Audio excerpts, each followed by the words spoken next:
A Giants podcast for Giants fans by Giants fans. From the offseason through the wins and the losses, it's time to take one Giant step. Welcome back to One Giant Step. We're full throttle offseason. We're full throttle in the Johnny Harbaugh era of Giants football, and some minor hiccups in the first 2 weeks here of the John Harbaugh era, because why would anything go smoothly? I'm Shaun Morash. He's Bryce Gelman. Bryce, how the hell are you? We're going to have a fun little podcast today. We're going to get into the coordinator situation, but how are you, man? Temperature check on Bryce Gelman. Dude, I'm great. I mean, I feel like it's been a minute since we last spoke. It's been more than a minute. It's been about 9 days. 9 days. Yeah. It's funny because in that time, my Twitter account got hacked, and I did not have it for an entire week, and I just regained it. Also, one other thing that happened, I just want to give a shout out to everyone involved with this.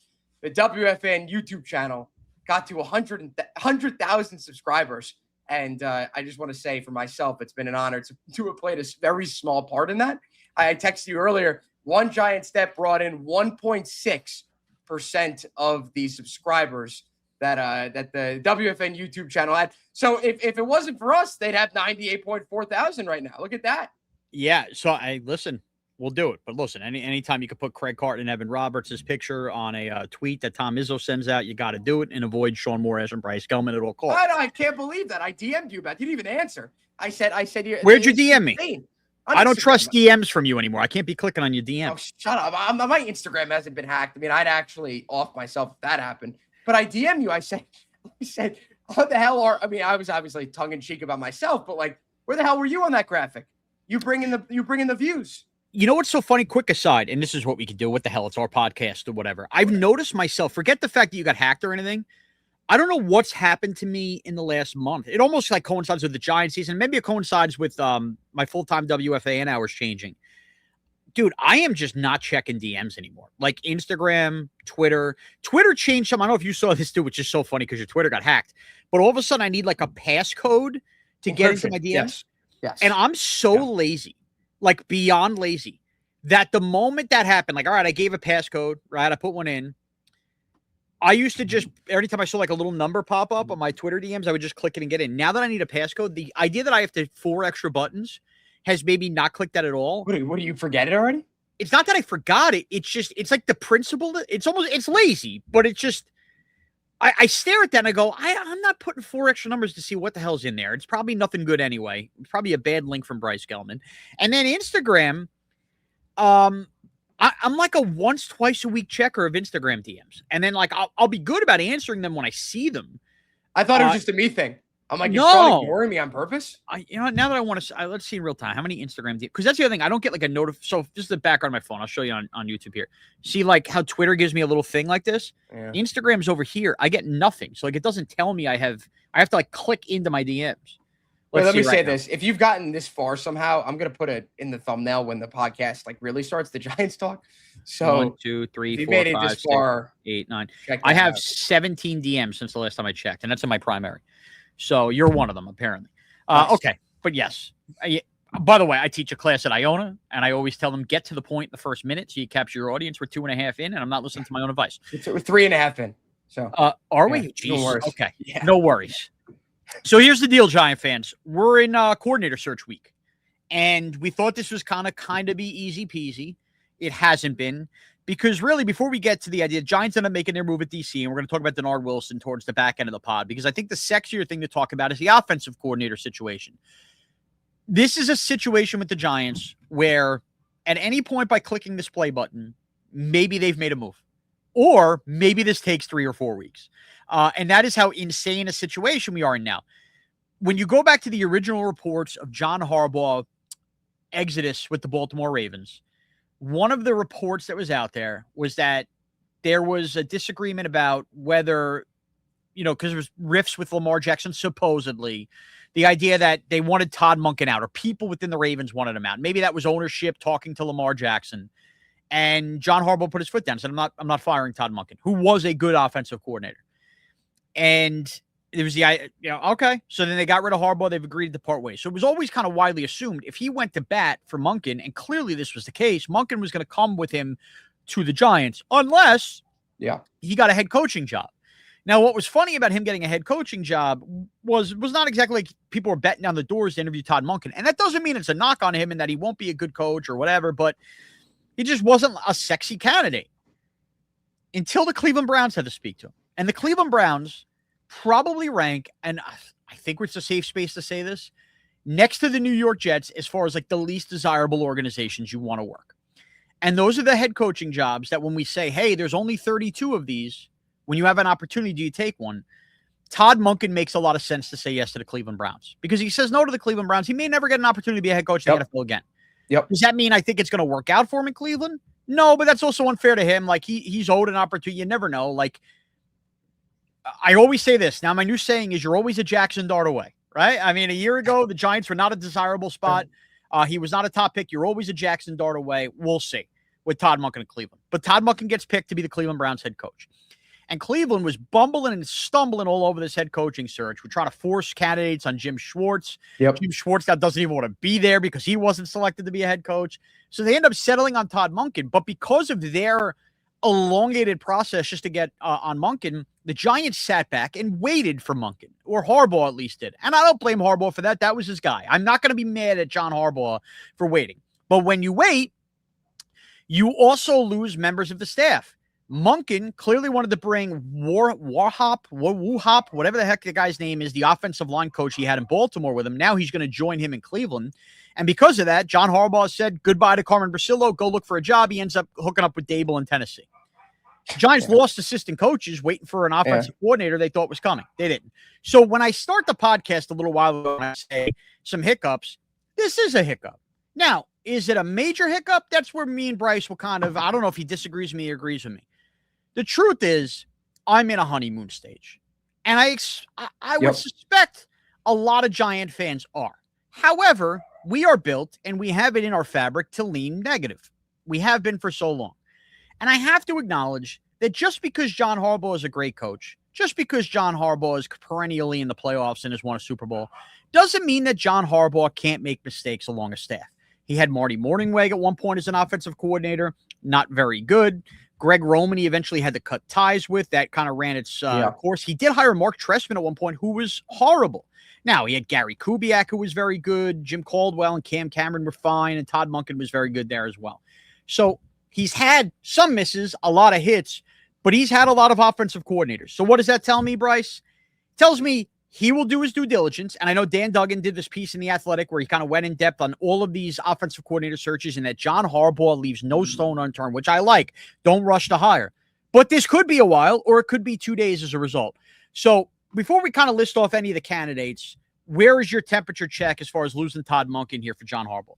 You mentioning the honeymoon phase kind of like enlightened something within me because I feel the exact same way. It's almost like that's a good thing. It was almost like disagree. Yeah, it's fine. The Giants and the Eagles were the two major teams without an offensive coordinator. The Eagles just hired an offensive coordinator about an hour ago. Shaun. Now the Giants are the one major team, one of the major teams that is actually going to be serious, knock on wood, that doesn't have an offensive coordinator. It was almost like this waiting game for Monken and day after day after day. It was like, all right, well, maybe I'm feeling good about this. Maybe they might get Monken. And then, of course, it comes out that Monken is going to be the head coach of the Browns. And it's almost like, well, where the hell do we go from here? And it's almost like they waited so long and they missed out on a bunch of serious candidates that they might not be able to hire. They're not going to be able to hire right now. But I think at the spot that we are all at, John Harbaugh is the head coach of the New York Giants. Like, I'd rather take John Harbaugh's opinion this late in a coaching cycle with no offensive coordinators on the board than, let's say, Brian Daboll's with an entire coaching cycle available, because coordinators actually want to come to the Giants. And that's the other difference. That's the thing. Like, they will get an up-and-coming offensive coordinator who will either prove himself or he won't, and he'll be gone after a year. Like, this is going to be quick. Like, there's going to be a quick turnaround. This is a revolving door. If you suck, get the hell out of here. You know what I mean? Like, correct. This Giants team, as currently constructed, does not have the opportunity to hire a guy just for him to grow year by year by year. Like, that's not where they're at right now. Yes, Jackson Dart's a young quarterback. He's got a lot of room to grow. John Harbaugh's 63 years old. He's not 40. This isn't Sean McVay. This isn't Mike McDaniel before he got fired. I can go on and on and on. He is 63 years old. There is a certain level of trying to find the word. There's a certain level of like, I don't know, like they got to win now. No, not respect. I'm looking for a certain word. I don't know where you're going. I'll be honest with you. Me neither. But either way, like there's like this pressure to win now. Like look at the roster. People think that this is going to be a 2-3 year thing. We don't know what the hell's going to happen this next year, but the year after that, in 2027. No, you got to be ready. You got to be ready. You got to be ready. Super Bowl contender. Yeah, you got to be. You got to be a team in 24 months that you're not surprised they're in an NFC Championship game. There's a sense of urgency. No doubt about it. So, look, the way I look at this now, there is an urgency. We are in this honeymoon phase. But the truth is, I like that he's doing a big reach and candidate search, too. All right, you lose out on Todd Monken. I'm not just going to rush and hire, let's say, T. Martin, my quarterback coach. Now, he may ultimately do that. That was the quarterback coach in Baltimore. Like, does he go there? Sure, he could go there. But right off the bat, I'm just going to, a couple things for you. Dan Duggan threw out a couple names. Justin Out, who was the offensive coordinator under Nate Hackett in Denver. He's now the Seahawks run game specialist. Brian Angelico, or Angelicio. He's the Vikings pass game coordinator, has been on the Vikings offensive staff under Kevin O'Connell. Love that kind of that branch. Bobby Ingram, a name that we've heard for a long time, Commanders wide receiver coach. Brian Johnson, the Commanders pass game coordinator. We've heard Cliff Kingsbury's name been linked to this. He did not get an OC job. I know some people are down on that. I don't necessarily mind it. We just found out Alex Tanney, our former backup quarterback, is going to come in and have an interview. There has been the name Davis Webb thrown around. Now, the Broncos did fire Lombardi, their offensive coordinator, but Sean Payton's the play caller there. So if Davis Webb wants to come here, remember, Harbaugh's not calling offensive plays. He can still come here and take this job and be the offensive coordinator and play caller. So that is very much on the table. And you go down the list. So there's plenty of names to choose from. And then the other name, of course, is Jackson Dart's former quarterback coach there, turned offensive coordinator, Ole Miss, LSU, and that is Charlie Weiss Jr., who looks like Mark Wahlberg and nothing like Charlie Weiss Sr. I say all those names to say this. You're going to hear, or if you're a diehard Giant fan that is a diehard listener to One Giant Step, first of all, thank you. And this is why you download and subscribe, because you never know when these podcasts are coming. We're going to drop one once a week during the off season, right? You're going to hear a lot of Giant content and discussion. I know I'm not an idiot. There's a million different ways to get your Giant content in the offseason. And there's a lot of people who are really good at this. Okay. And I could shout out a few of my favorites. And I think we're really good at this. Here's the truth. You're going to hear a lot of regurgitation about these guys' resumes, where they came from, what they can do. Jim Bob Cooter's another guy who's coming in. He was an offensive coordinator, right? That's funny. What a name. That's I remember having a lot of fun. I don't care. A lot of fun on the DA show when he was EOC at the Lions. The point is, this is a second-year quarterback in Jackson Dart. This is a staff you think is going to be really formidable that John Harbaugh is putting together. We could go through the resumes of all of these guys. No matter what, whoever the Giants hire, you're going to look at this and go, John Harbaugh knows what he's doing until proven otherwise. We trust him. We trust him for now. I mean, like, listen. So I can bring up, like, right off the bat, I could tell you, I would love to tap into the Kevin O'Connell stuff and see what Brian Angelico or Chio, I don't even know how to say his name, is. Half of these names are impossible to pronounce. But I don't know. Like, for all I know, he gets Kevin O'Connell's coffee. You know what I'm saying? This is what I'm saying. Yeah. I have their resumes in front of me. Justin Outten, like, he's done a lot of stuff. He's with the Seahawks run game coordinator. We know the kind of offense Cliff Kingsbury runs. We know his, ability to try to run the ball. We think he's been failed in the past by Kyler Murray. We know Dan Quinn wanted a whole lot of him, and that came from upper management up there in Washington. Like, that's something we can lean on. We know what he's doing there. Jim Bob Cooter, I mean, he might have helped this Daniel Jones resurgence under Shane Steichen this year. Maybe that's something that we want to lean into. But the truth is, do you trust the quarterback? I do in Jackson Dart. Do you trust the head coach? I do in John Harbaugh. I have a question for you. For you. Sorry to cut you off, but I have an interesting, at least I think it's an interesting question. Would you rather hire a guy unproven? Charlie Weiss Jr., I think is 35. Davis Webb is 31. Would you hire someone unproven, young, because you like the prospect of said offensive coordinator growing with the young Jackson Dart. I don't think of it Does that that way intrigue anymore. you? Does that intrigue you? The age does not intrigue me at all. I want the guy to do a good job. And I'll tell you why. We are at a really, kind of two forks in the road point in NFL history in terms of head coaches. The veteran grizzled guy that's done it before, like the Giants just hired in John Harbaugh, to a lesser extent what the Steelers just did with Mike McCarthy. Those guys will get hired. The Jets reach out to John Gruden. Of course, we hear that, right? But you get, obviously, the guy who's going to go back to the Rams, Scheelhaus, who was their offensive coordinator. Now, I think Mike LaFleur is going to end up getting the Cardinal job, and he's going to end up being the OC with the Rams, is Scheelhaus. He's 30 years old. There are teams that want to tap into the young visionary. The reason I'm saying that is, if you are a big believer that John Harbaugh is going to turn around the New York Giants, and you are a believer that Jackson Dart is a legitimate franchise quarterback. Now, if you're not a believer in those two things, maybe this ain't the podcast for you. The Giants may not be the team for you because you're just going to live and sulk in negativity. But if you are a believer in those two things, Bryce, then to me, the age shouldn't matter, because after 1 year, that guy might be a hot head coaching candidate, gets picked off right away. Exactly. And it's been a very long time for the New York Giants where we were shocked how many times Mike Kafka could get in head coaching interviews. It's been a long time since the Giants actually had guys get hired. I mean, when I was younger, Bryce, the 2000 Giants went to the Super Bowl. Their offensive coordinator was Sean Payton. Their defensive coordinator was John Fox. Both ended up being pretty good head coaches. Yeah. A couple Super Bowl appearances between the two of them. They got picked off because the fossil staff was good. Steve Spagnuolo got hired as a head coach with the Rams after the 2007 Super Bowl. Like, the Giants haven't had that in a while. So if they hire a young guy thinking, hey, he's going to be with Jackson Dart for a long time, I want to aim for this young budding star, chances are that young budding guy who's 30 years old, if he's really good with Jackson Dart, he ain't going to be here growing with him for long. Yeah, he's going to take a head coaching job. So that's a good point.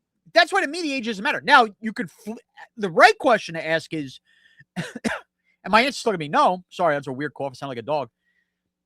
Would you hire a guy that's older because you think, well, is Jim Bob Cooter really in a head coaching job? I mean, dude, that's like the Spagnuolo question. Like, do you want a guy for like 10 years? No one wants to hire as a head coach, but he's an amazing coordinator. You know what I mean? No, you're right. You're right. I'm hiring the best candidate I speak to. Yep. And this is what's cool about John Harbaugh. He has so many connections and ties in the NFL as a lifer that he will have recommendations from people he's worked with, even if he's never worked with some of these guys directly.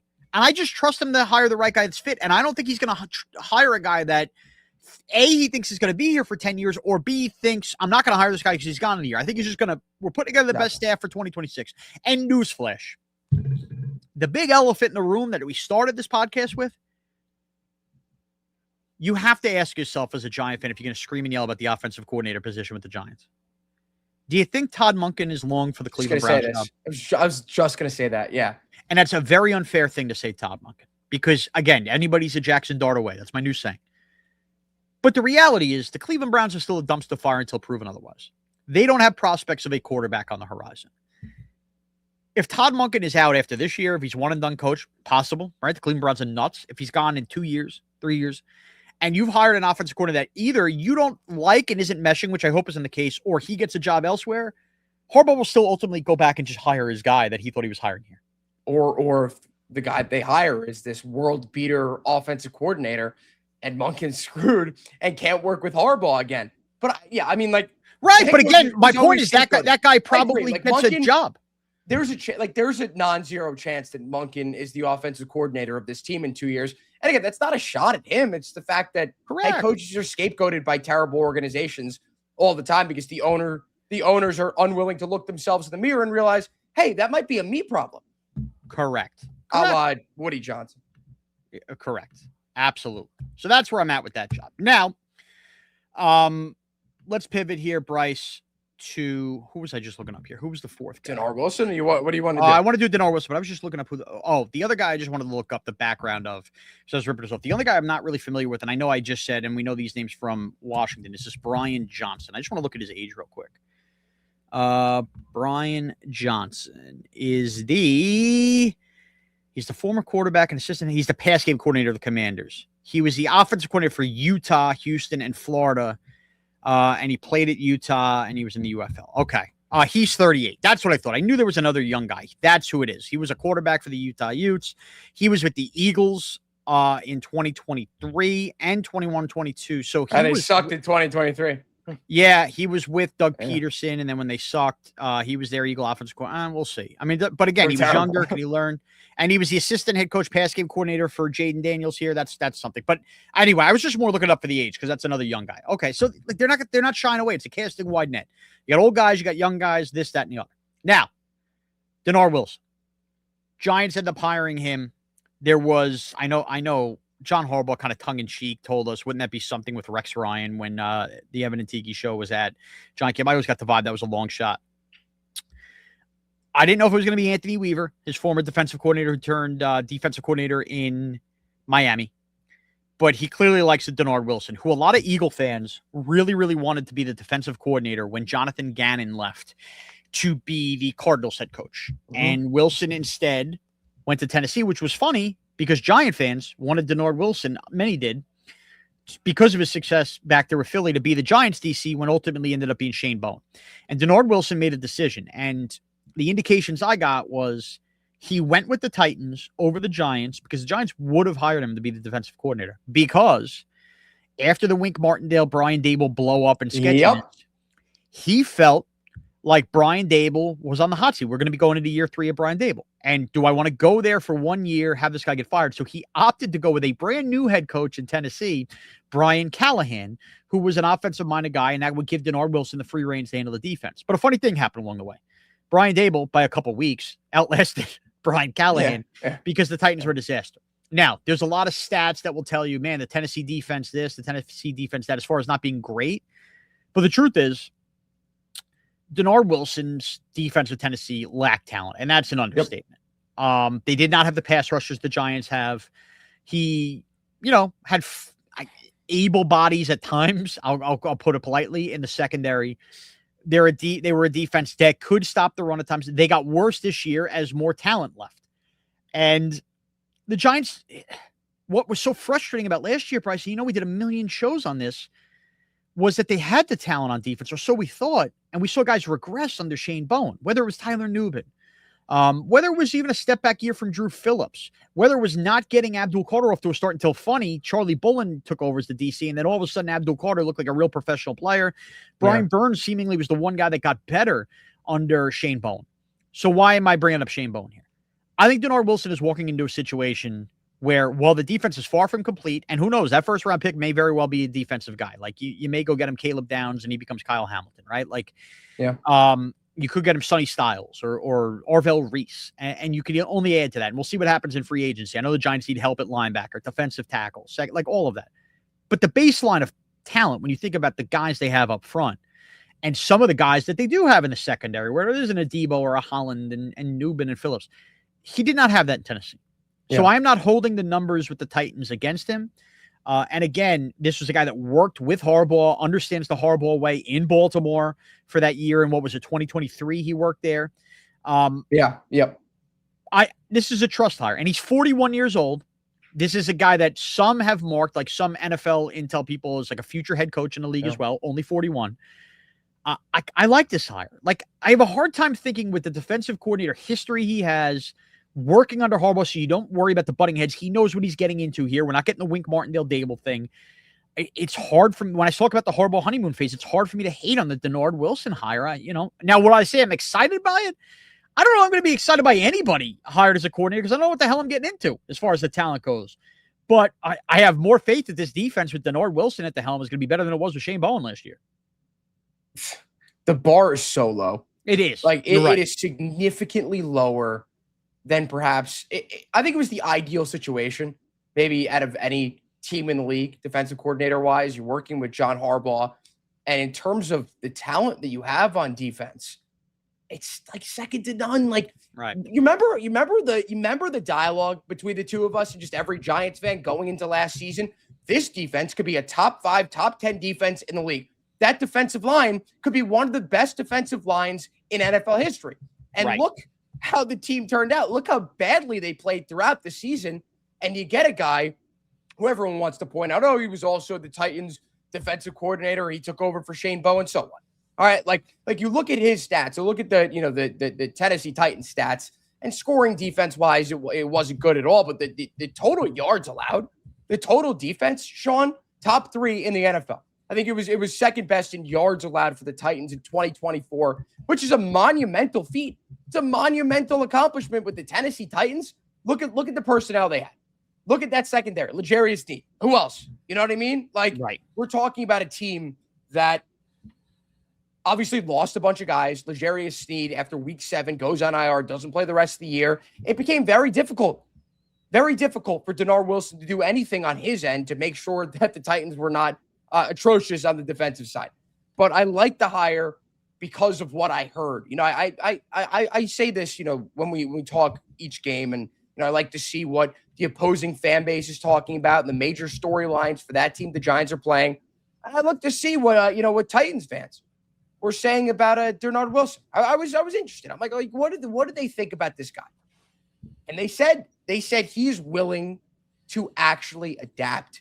He's willing to make changes on the fly, unlike our old friend Shane Bowen. Yep. Unlike our old friend Shane. And I think it was very interesting. I sat back and thought about it because in 2024, the Giants were mainly a zone team. And then the next year, you know, they bring in Paul Adebo, they bring in Javon Allen. All of a sudden, they're top 5 in man coverage percentage of the league. Like, you make a change like that, and clearly the secondary still sucked, and there wasn't in-season changes. Like, you know what? All right, we brought in 2 guys in free agency. Now we're playing man coverage. And, of course, in the biggest moments of the season, he decides to run cover 4.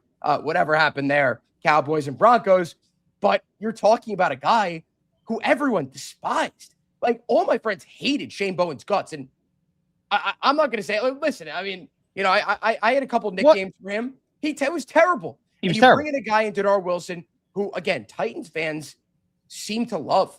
Like, they were upset when they lost him. Dennard Wilson did a better job with Tennessee, albeit not a great job, with far less talent than Shane Bowen ever did with the Giants with far more talent. 100%. And to me, that's an easy 100%. Solution. Now, does it mean Dennard Wilson doesn't flop here and you're not disappointed? But no. And there might be some players that excel in a system and some players that step back. Like, that's just with every coach, right? Like, Deonte Banks was better with Wink Martindale in his system than he was. And can we point out how good the secondary was for the Eagles in 2022 when he was their DB's coach? Yeah. James Bradbury was second team All-Pro. Well, James Bradbury is a Pro Bowler with us. To be fair, he was okay, but second team All-Pro. He's a top 5 corner in the NFL. He was. Was he like that with the Giants? He was good. He was top 10. Top 10 corner. All-Pro. I know. And look, he Gardner Johnson, Darius Gardner Slay. Johnson had the most interceptions that year. Yep. No, I can't. And to your credit, that's why the Eagles wanted him to be the defensive coordinator. Yep. Exactly. And then, you know, a quick throwaway. Giants special teams was so freaking frustrating last year. Chris Horton was the guy that the Ravens blocked the Giants from talking to because they wanted to see if their head coach wanted him. Minter did not. Harbaugh gets this guy. Horton comes in. He'll coach the special teams. Excited by that. Ravens always pretty good on special teams. I mean, top 5 in the league almost every year. Yeah. So that should not be losing the Giants games. So look, here's the deal. You're going to download and subscribe to One Giant Step because either next week we're going to have a fun podcast, or we're going to be talking about who our offensive coordinator actually. And when that happens, we will be here right on the scene. Bryce Gelman and me, Shaun Morash. Don't accept DMs from Bryce Gelman. He's working his Twitter. No, you're good now. You're good now. I may still try to scam people. And Bryce, we may do 10, 15 minutes on the coach. Actually, but next week, maybe we do a mailbag as well. So at Bryce Gelman on Twitter and X, at Shaun Morash on Twitter and X. And thank you for taking One Giant Step with us.